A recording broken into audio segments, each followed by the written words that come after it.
Ce sont peut-être des jeunes de moins de 16 ans, mais leur jeu est digne des grands basketteurs professionnels. La combativité, la coordination et le travail en équipe, voilà autant de valeurs qui ont guidé les vainqueurs durant les tournois Afrobasket 2025 des moins de 16 ans. Élu meilleur joueur dans la catégorie masculine de la compétition, Jean-Philippe Oka de l'équipe ivoirienne nourrit déjà des ambitions de la NBA, mais avant tout, il faut se concentrer sur la Coupe du monde des moins de 17 ans qui aura lieu en Turquie en 2026. Ouais, très près, très près. On vient avec un autre état d'esprit à la Coupe du monde aussi. Ouais, il y a quelque chose qui me marque vraiment, c'est notre solidarité dans notre équipe. En vrai, je suis MVP aujourd'hui, au sommet, il peut le dire. C'est grâce à mes coéquipiers, à mes amis. Je leur dis grand merci. Ils m'ont soutenu.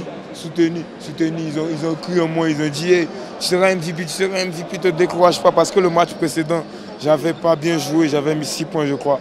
Donc j'étais un peu triste et tout, mais ils m'ont dit tu seras MVP, c'est pas terminé. Et je leur dis vraiment merci. Dans la catégorie féminine, c'est Fatma Abdellah qui a été élue meilleure joueuse de la compétition.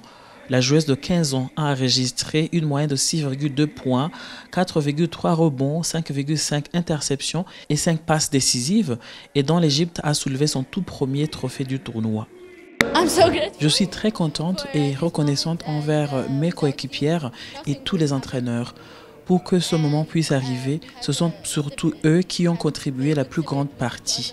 Nous avons passé de bons moments ensemble et ainsi, nous sommes prêtes pour la Coupe du Monde. C'était la première fois que l'Égypte remporte la victoire dans la catégorie féminine de l'Afrobasket de moins de 16 ans et pareil pour la Côte d'Ivoire dans la catégorie masculine, les deux sélections ayant terminé invaincues dans toutes leurs rencontres de la compétition. Une chose est sûre, l'Afrobasket des moins de 16 ans de 2025 a révélé qu'avec le bon accompagnement, la jeunesse africaine peut porter haut les couleurs de tout un continent sur la scène internationale.